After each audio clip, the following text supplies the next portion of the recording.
Day 5 of WFS Live, powered by Ronaldo.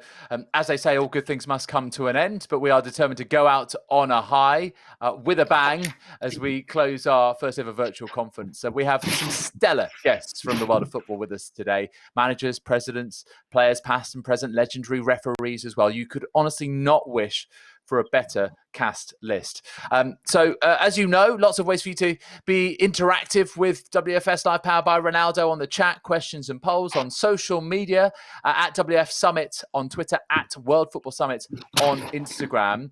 Just while we're preparing for this first session, we're trying to get in touch, you can probably see, with Didier Drogba, the Ivory Coast international, formerly of Marseille and Chelsea, of course, who is trying to connect to the platform right now. But whilst he does that, and whilst we're just going through a few technical checks, and hopefully we will have him with us, just a little reminder of the Guess the Shirt in David's Background competition that we keep running every single day. And I have to say, you've been great with this, but today's a real toughie. It's a real toughie. I'll give you 3 clues. They've won their National League top division title 14 times. They have a big rival with the team called Barcelona, but not the one you're thinking of. And they're known as El Bombillo, which means the light bulb. Don't go Googling now. Have a think. See if you can come up with the answer. So let's start then our first session of day 5 of WFS Live, powered by Ronaldo.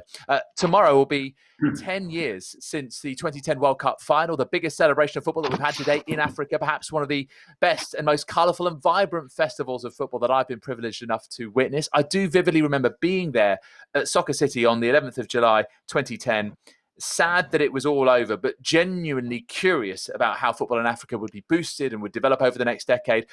As we know, on the pitch, talent is plentiful. We can see that from the many African players excelling in the top European leagues, infrastructure building, processes improving, getting sharper. Of course, we know the continent can boast some of the most passionate and engaged fans in the world.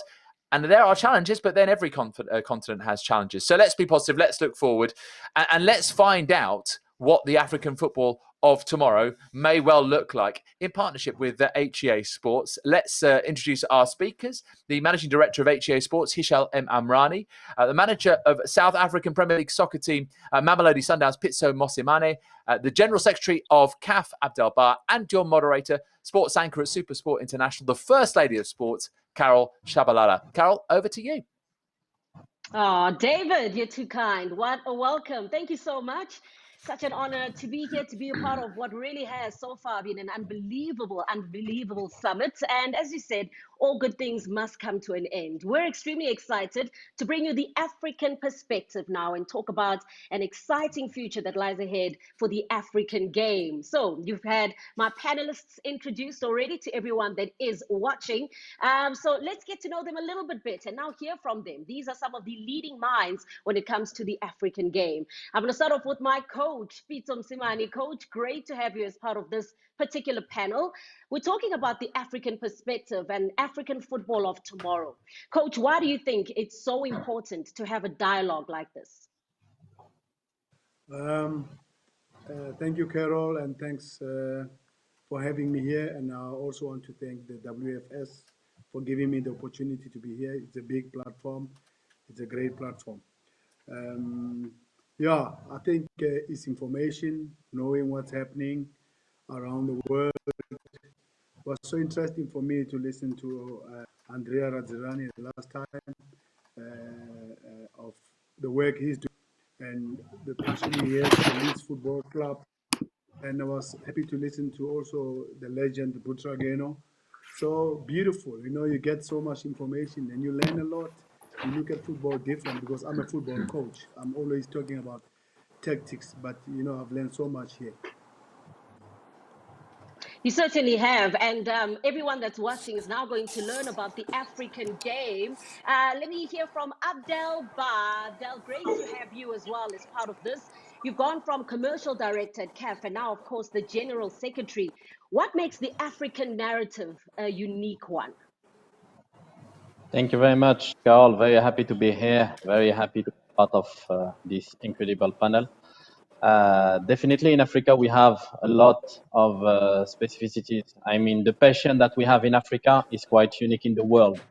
I know when you watch a football game in Africa, you have show on the pitch, but also show in the stands.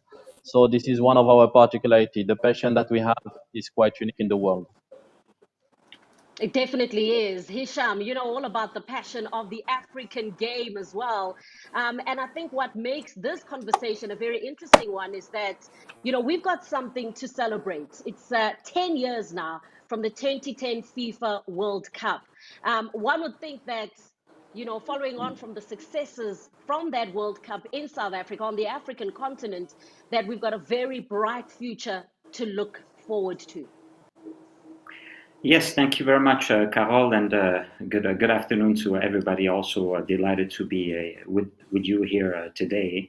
It is indeed time flies. 10 years already passed since South Africa did a brilliant job and a very well organized and hosted World Cup with unique flavor, with the vuvuzelas, with some cold weather from time to time, but also people have seen the diversity and beauty of the country. But most importantly, I think down the line, the impact that can be measured today has been tremendous in terms of change of perception, not only of the country, South Africa, but of the continent, having also, I think, achieved a much better image, favored more tourism, but also the showing to the world the capacity to host the biggest sporting event that exists.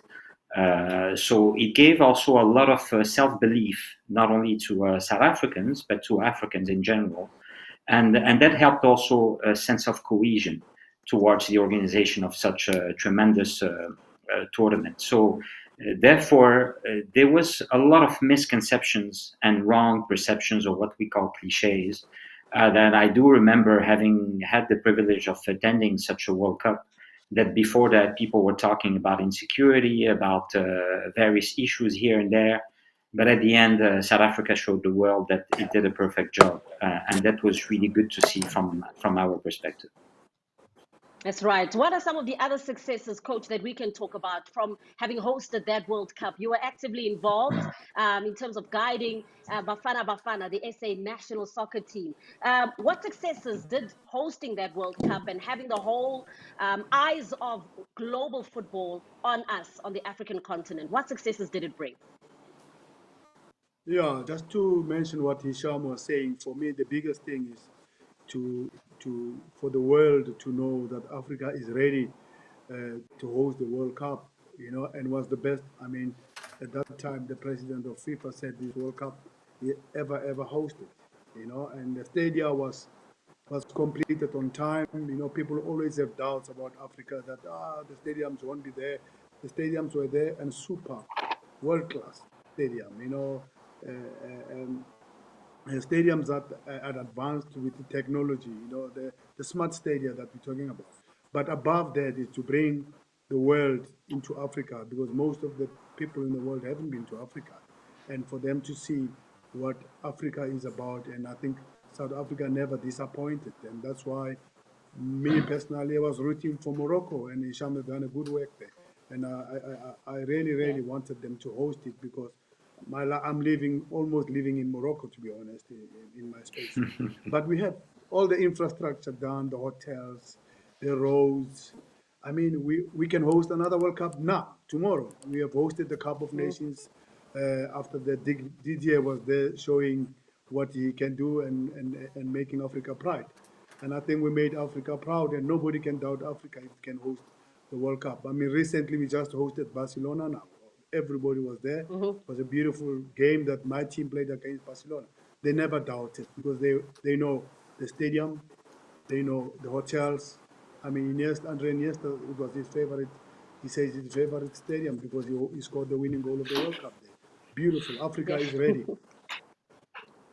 Certainly is. Didier, joining us in this very important conversation. Yeah, you were here in South Africa. You were taking part as well as part of the Elephants. So you know about the great successes of that particular World Cup. But, you know, Coach talks about how great that event was.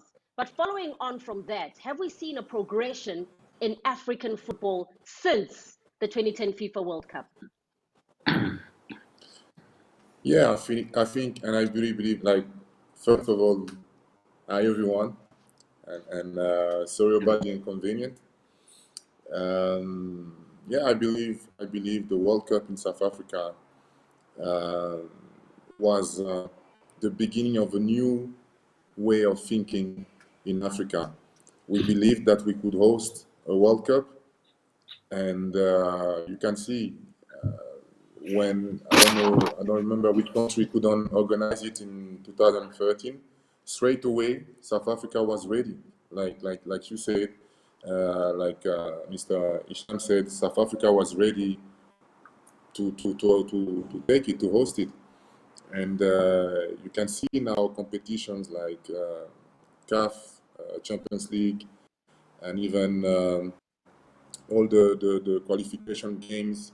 You see the setup is completely different from the previous years, from before the World Cup. It looks like we finally understood and believed that we are ready to host the World Cup, to host big events, and in terms of security as well. A lot of people were, there are doubts about organizing a World Cup in South Africa, and I have to say I was really, really proud because I've been there before, and of course, like in every country, there's insecurity in some ways, but for a big event like this, I think the whole continent was behind South Africa and hoping that things go well so we can get another chance to host it. Yeah, I know, Abdel, you also want to add your thoughts here about the actual legacy, just, listening to what the other panelists have said, the actual legacy of that World Cup for Africa. Thank you very much, Carl. You're right that at the end, Africa has been part of football history from the beginning, and especially the history of the World Cup. Egypt participated to one of the first edition in the 30s. Unfortunately, then our African continent has been put aside a little bit from the World Cup history. But thanks to this big success, thanks to this edition organized in South Africa, we show to the world, as mentioned by the other panelists, that we can do it. We have challenges, definitely, but we can do it. We have the passion, we have the will. We are able to deliver world-class facilities. The Cape Town Stadium is one of the most beautiful stadium in the world. Today in Cameroon, for the next AFCON, they are building also world-class stadium. So we can do it, and we are fully part of the World Cup history. And the next one, which will be open for a bid, will be the century one, 100 years after the first one. So I really hope, and we will have to be prepared for that, to host it in our continent in 2030. Abdel, we've been making such amazing progress, as you rightfully said. Obviously, the pandemic, the global pandemic, COVID-19, has been a major inconvenience, and it set so many different federations and associations back. African football is one of those that has been gravely affected. Tell us about the impact of this crisis when it comes to our economic sustainability of African football, Abdel. Thank you, Carol. Definitely, this unprecedented event has had a big impact all over the world, and especially in Africa. We had to stop all football activities. So it has impacted the competition at the continent level, but also local competition. It has very bad impact. The most impacted entities, I think, were the club. So yes, big damage, unfortunately, on our sport. But we have to go through it. We are putting a lot of efforts on CAF side with the support of FIFA also to make sure that all the football entities in our continent, starting with the clubs, with the leagues, with the federation, will be able to stand up again and will be able to keep the investment in the development of our football. We need it more than ever. So hope that with all these efforts, we will be able very quickly to come back on the field and to resume the footballers' activities in Africa. Hicham, what have been some of the other major challenges to African football that we are experiencing because of this pandemic? Well, I think there are many challenges. There were challenges, obviously, before even the pandemic, but now there are short-term obligations that must be met, and this is where we strongly need unity and solidarity at the present time, together with the right stakeholders approach. And the short term means stabilizing the clubs, stabilizing the livelihood of players. And Mr. Drogba can know well that a lot of players are struggling right now. Some of them are not protected by the right contracts, or do not seek or do not have the right legal support. So we need to look first at the players, because the players is the raw material of football. It's the everything that football has to offer. So I think in the short term, we need to pay attention to the vast majority of clubs that are not Mamelodi, Sundowns, or Ahli, or Raja Casablanca, but those that financially can have some struggle, and see how they can get the support. It's very laudable to see what FIFA and CAF have done by providing financial support and technical support, and providing an RTP process about the return to play.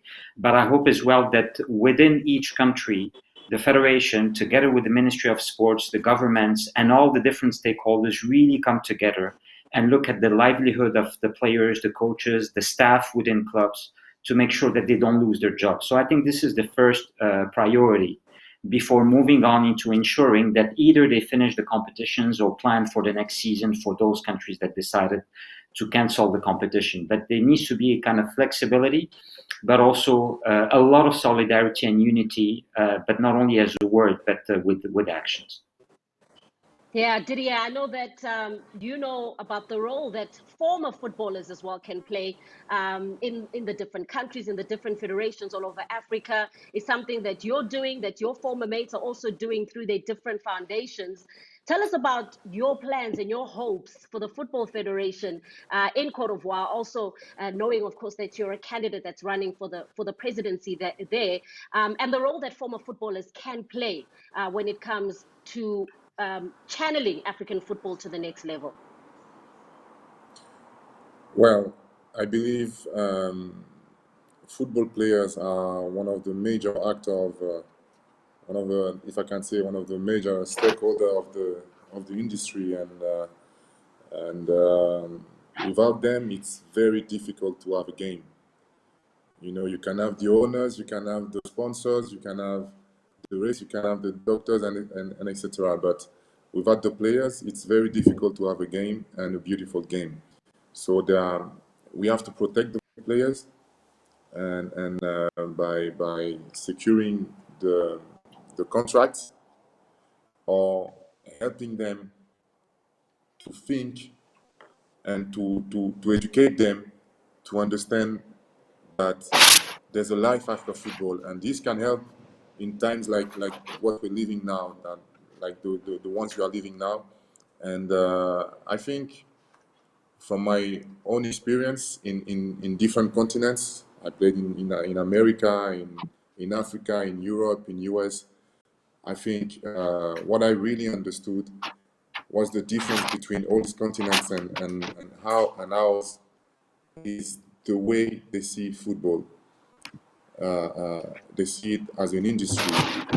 They have developed in Europe and in US. They have developed football as an industry, where most of our countries are thinking football just as a sport, which is why I believe we still have some problems to go, like we had in the last World Cup 2018.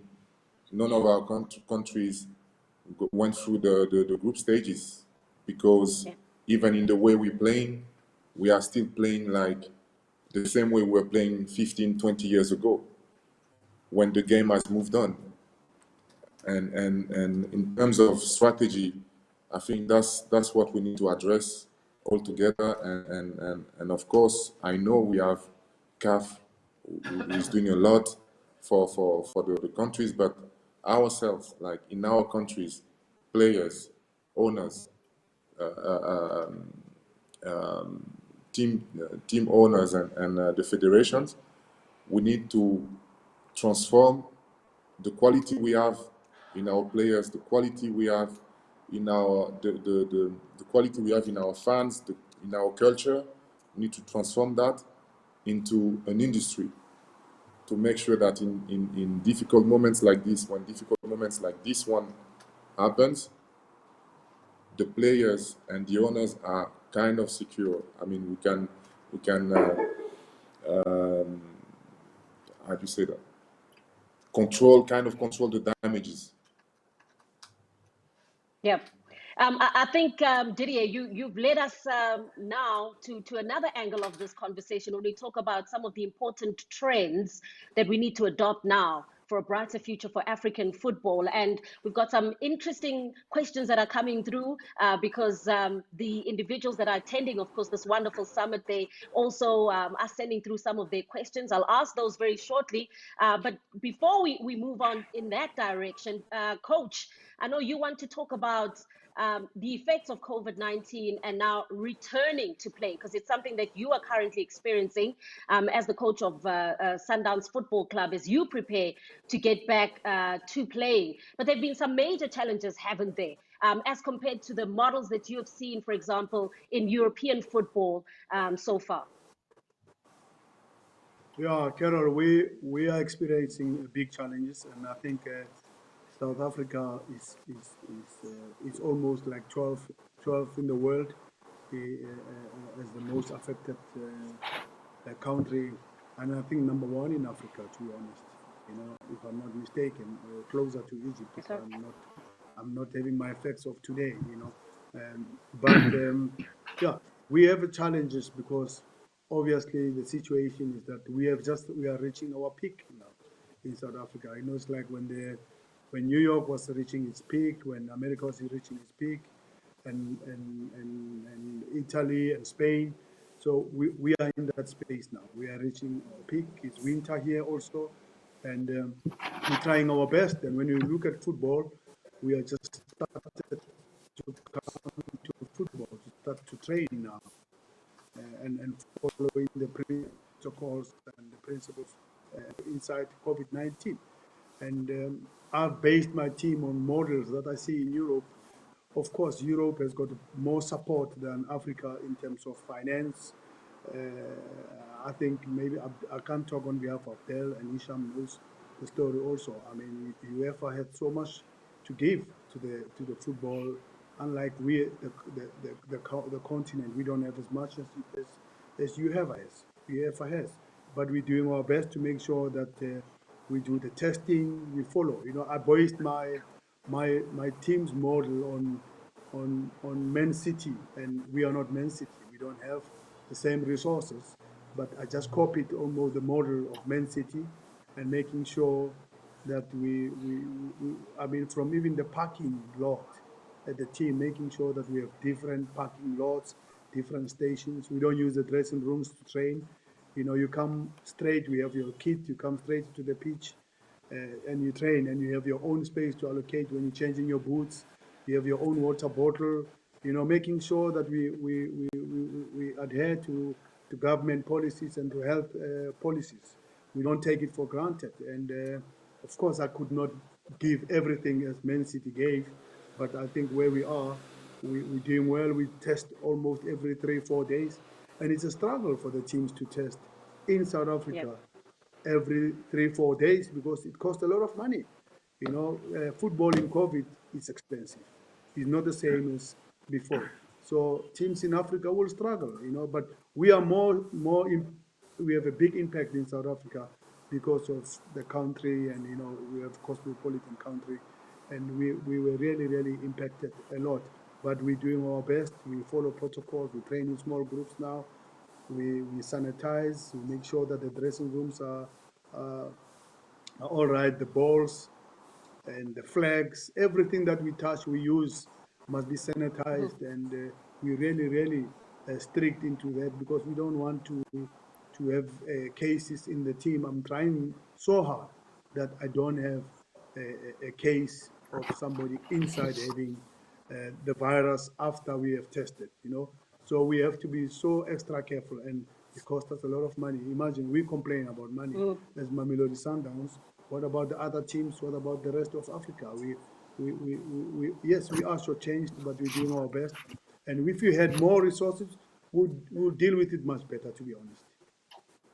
I know Abdel knows about the struggles of a lot of those teams, some of those struggles that you're talking about, Coach. Abdel, you know fully well just how the extra challenges when it comes that have come for the African teams when it comes with COVID-19. What kind of support have you given to some of those nations and some of those teams?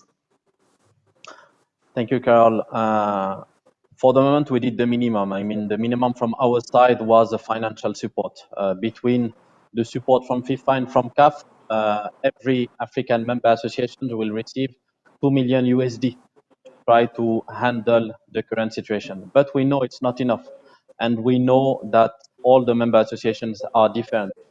We have also provided to all our member associations some guidelines to resume the football activities, to try to help them to build their own guidelines, because at the end, each country has a different situation with COVID-19. As mentioned by the coach today, South Africa, they didn't reach the peak yet, so the number of cases is still increasing rapidly, while, for instance, in other countries like Tunisia, it's quite under control today. So now each actor at the local level, they have to work together, as mentioned by Hicham. The main word today is unity. Based on the financial support provided by FIFA and CAF, I hope that the states also will be able to provide financial support to their sport organizations locally. But they have to work together on a local level to try to handle all the complicated situations that we are facing today. And of course, at FIFA level, at CAF level, we'll try to support as much as possible on that sense regarding financial support, but also technical support.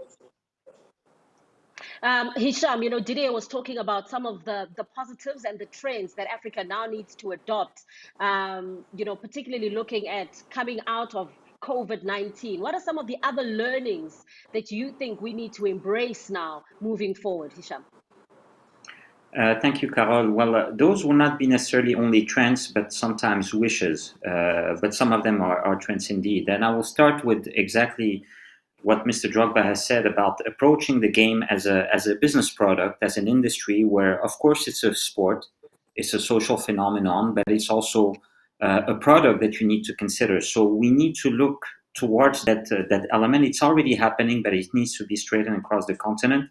And that comes down to the scheduling, the kind of stadia we use, the kind of people in the administration of clubs and federations that are there, their competence, and so on and so forth. So approaching it as a product is extremely important, so that even the partners and the broadcasters can trust what they are investing on. So that's extremely important. But that leads me also to another important trend that is, and we have a living example today, is the involvement of Mr. Drogba after his glittering career. The fact that today more and more legends and fantastic players are willing to invest themselves into either a political role or a leading role within the ecosystem of African football is very good news to me, because we need their knowledge, their know-how, and they have both learnings from different sides, from the African continent, together with what they have learned throughout their own careers. So that's extremely important as well. There are other trends, I believe, as well, that are important, and I think compulsory. The next one, I think, is the education. Today, it's extremely important that we find a way for clubs that are having young kids with them at the grassroots level, that it becomes compulsory for those kids to have a basic education linked to what they are doing at the academies, so that if they don't make it to the top level, they can have at least something to work for and to look forward to. So I think it's critical that Africa focuses on the human capital and make sure to develop it. And that does not go only to the players. We need to create and leverage on the need to form and train and hire competent people within clubs, academies, federations, and all across Africa. There's no talent on the continent is everywhere. We have amazingly brilliant minds all across the continent. We just need to harness them. We just need to connect them together. We need, for example, to let universities that do offer sports degrees in management to do conventions with federations or clubs, for example, to help ensure that the staff or the prospective people that are willing to enter the industry, that they are competent to do so, because passion is not enough to work in football management. So those are important things, together with other areas. I mean, I could drag on, but one that comes to mind is also the need to harness data, to make sure that we have data that we can base our decisions on, that we take care of our archives, that we take care of our history, because at the end of the day, you want African clubs as well to engage with their fans and the communities. While every African fan might support Chelsea or Milan or Real Madrid, at the end of the day, they're still part of a local community where clubs do exist. So clubs need to work towards engaging their fans and need to do a lot of work in that regard, in my view.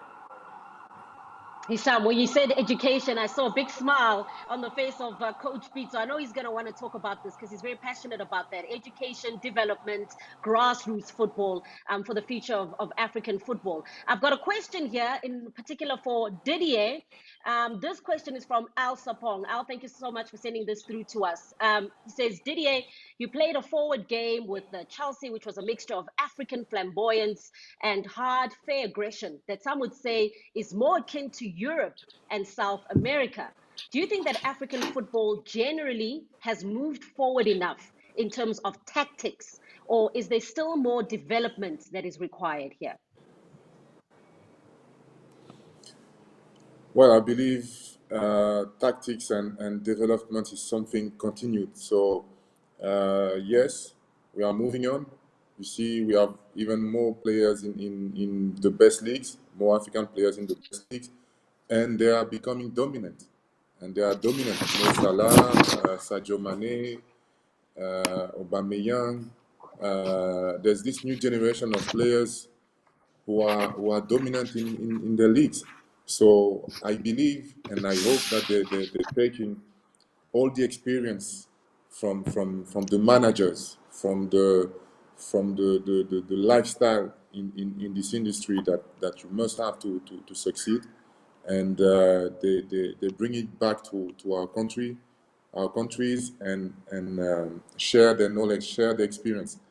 But like you said, education is Didier, sorry. Didier, can you center yourself in the image? Just center yourself in the image. Like this. There we go. Yes, thank you. Thank you. Sorry about that. So No like I worries. said, Mr. Hicham said, education is the key. Education, you have to educate the players, because, for example, in Ivory Coast, some of them don't know how to read. They don't know how to write. So education is vital if you want to make sure that not only you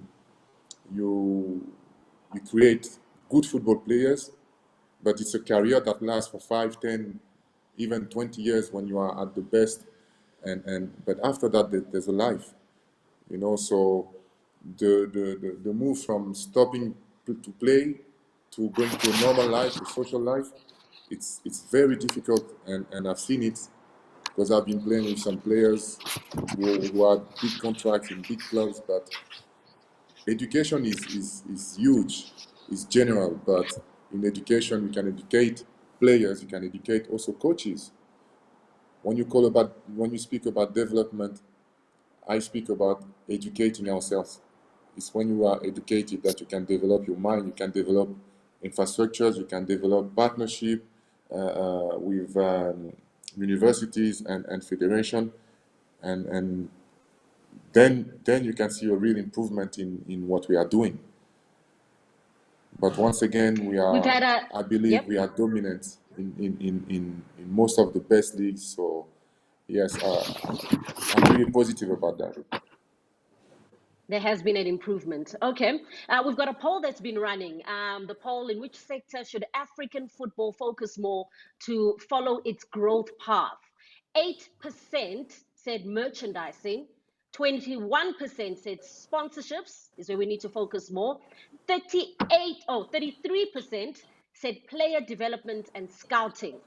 And 38% said media broadcasting. Coach, would you like to talk about the important trends or the African football of the future? Which areas do we need to focus on here? I think we should not be too critical on Africa because Africa has done exceptionally well. You know, we have proved we can. We have personnel, we have the brain capacity. We just don't have the big resources that Europe has, the UEFA has. If you talk about stadium development, smart stadia, in South Africa we have smart stadia. We've got big screens, we've got Wi-Fi, we've turned our stadiums into big businesses. Within the stadiums we have restaurants. Our stadia are precincts, you know, it's a tourism place. It's not a stadium that was built and when you go back to South Africa, you say, oh, this stadium was so good in the World Cup, now it's no longer self-sufficient. We have all those things, Yeah. Carol. You know, we have data, we have technology for tickets without buying tickets through your phone, and you don't even have a ticket itself to come in. We are there in Africa. We have done that. And look at how the production of the Champions League was this year, because I've been on Champions League all the time. I mean, Hicham and Abdel know my team lives in Champions League. I mean, we are all there. Look at the production of the game; it's brilliant. If you look at the pitches that we play on. Well done, coach. Flat surface. Come on, guys. We have done well. We have kept the World Cup stadium are there, and when Yeah. Wydad comes, they know where they play. They know we put them in the same hotel as where Barcelona was now. You know, and we have the high level. We have kept the quality, Carol, and we have ambition. And I'm happy that now putting on the first pro license. The first pro license. Imagine that we have, when been there for a professional license, we are the first group, and I'm humbled that Morocco has invited me, through CAF, of course. It's CAF who have invited me with the Cisse, the coach of Senegal, all my coaches, our African brothers. We are all in there. Why you want to be there? We want to be exemplary. We played football, like you said. We all played football. But we need to be the new generation that not played in football in Europe and don't have nothing to give back, like Didier is doing. I mean, an amazing job he's doing. So we need to lead the technical side, and I'm happy that we're doing CAF Pro license, and I'm happy that it will move on, and that's the education that we're talking about. Coach education. If you look at the quality of Al Ahly, if you look at the quality of Wydad, if you look at the quality of Raja, you look at the quality of Mamelodi Sundowns. I mean, we just played Barcelona with Iniesta, Messi, Xavi, Rakitic, the full lineup on the pitch. And everybody said, oh, they're going to get 10-0. You know, what happened? No, the score was 3-1, and we played. And it was a beautiful game, full stadium, and we showed that Africa has the level to play at that level. We played with Barca, and it was not just a game, exhibition game, it was a serious big game. And Africa has it, and Morocco has done it when they hosted the Club World Cup. We've been to Club World Cup, we never embarrassed. So if we put our energies and our resources together, a little bit of sponsorship, you know, we need a little bit of cash injection. I mean, if you look at the UEFA related to CAF, the sponsorship is not the same. We need more. We are contributing to UEFA. Let's be honest. Our players, Didier was there. They come from the motherland. You know, they come from the continent, and they've made the Champions League good. We know, you know. So, and we also buy the rights of the Champions League. Africa provides money to UEFA. We buy the rights. We give them the players. So we need a little bit of support from Europe also to go direction of Africa, because Africa makes UEFA look good. Let's be honest. Okay. Abdel, I know that you want to talk as well about women's football, because that's another area that we need to focus about. And we know that CAF just released the women's football strategy.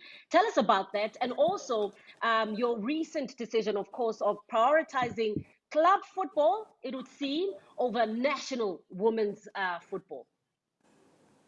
Thank you very much, Carl. I know that a lot of people have been disappointed by the fact that we decided to cancel, unfortunately, this edition of the Women's Africa Cup of Nations, mainly due to the outbreak of the COVID-19 and to the impossibility to try to reschedule it next year due to the very busy schedule of international women football calendar.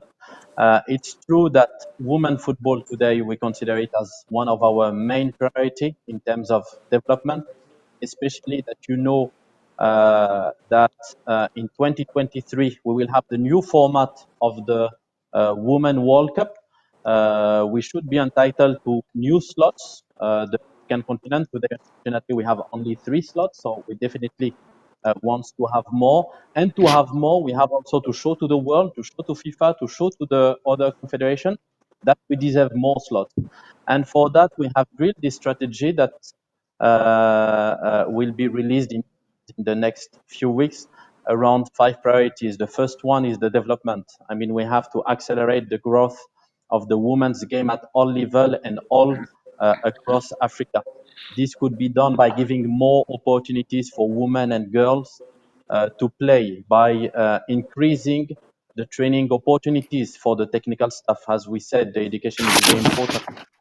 Also, the second priority for us are the competitions. We need to have much more competitions than what we have today.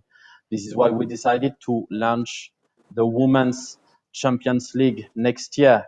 I hope also that within the next 3 years, we will be able to play youth Women's Africa Cup of Nations under 20, under 17, because we know that it's through competitions the competition are the greatest driver for football development.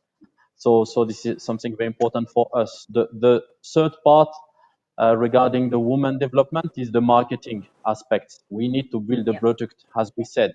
And today we have a great opportunity. As the coach said, in the CAF Champions League, the TV production is amazing because we have money. But we know that at all level, we don't have the same resources. But today, thanks to digitalization, this is something that we can producing a match and streaming it will not cost more than 1,000 USD.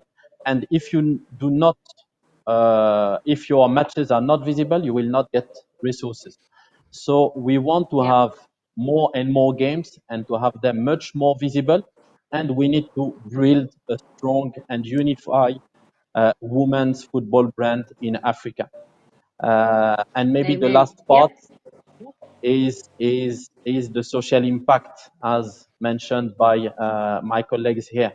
I mean, one of our role is to leverage the power of football to socially impact African women and girls positively.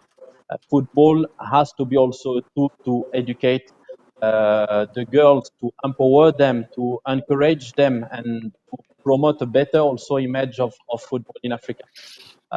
So these are today the main pillar of our women's strategy. Great stuff. Thank you so much, Abdel. I'm going to take that as your closing comment because we're out of time. Can you believe it? I think we need like another day, David, to discuss this. We So, do, but I'm do you know gonna what? I'm bow gonna take out. an exec decision here. I'm gonna take an exec decision here, and I'd like closing statements as well from your other speakers, only in the interest of balance and fairness, because we started late. African football is extremely important. Of course, World Football Summit would hope to have been in Africa this year, but sadly because of coronavirus, we couldn't be. So this is really your opportunity, and we do want to hear from the remainder of your speakers, please. Agreed. All right, so let's go for closing comments and statements. Hicham, I'm going to start off with you. Thank you very much, Carol. Well, on top of thanking all the guests and the World Football Summit, I just insist and hope that really every club and federation on the continent take seriously the importance of new technology, of digital penetration on the continent. We have a young continent that uses technology and smart mobile phones and so on. So please engage your fans using those emotional commitments that are needed for football to grow. You can still be a Simba supporter together with Barcelona, just like I'm a Raja Casablanca and AC Milan fan. Both are different type of products, but there needs to be stronger engagement and stronger work on that. And at the same time, I also appeal to the stakeholders, together with the governments, to help federations have decent stadia to play the national leagues, because we need to focus on the national leagues. The Cup of Nations is not the only one, of course, but the national leagues are important, and stadia are part of that. So that was the message that I wanted to bring forward as part of the closing statement. Awesome stuff. Thank you so much, Hicham. It's been a great pleasure having you as part of this wonderful panel. Coach Mosimane, your parting shot, short and sweet, please. Yeah, I'll be sharp and short. Yeah, I think football education is key for Africa. We have the ability to produce the quality of football at the highest level if we are supported. And I think we are doing well. We can just improve the stadia, especially CAF Champions League. When it comes to the group stages, everything looks good. But the preliminary stage, sometimes we can do better in terms of stage and where we host those games. But we also understand the challenges Africa has, you know. But what's standing out for me is women's football. I watched the World Cup. I mean, how beautiful they play, build up from the back, top quality, you know, high level. And we have a team in South Africa that wins the league. And I saw that there's going to be Women's Champions League. I can guarantee you now, Mamelodi Sundowns women's football will be in the top 4 in Africa. We are doing exceptionally. We're doing very well. We're going to hold you to that, Coach. Thank you so much for being a part of the discussion. Monsieur Drogba, your parting shots as well. Hopefully in the future, President Drogba. Well, I hope, but like I always say, it's not. The goal is not to be president. The goal is to bring people together, to be able to impact the game and to impact society at a bigger scale. And because I believe that football is a sport that brings people together.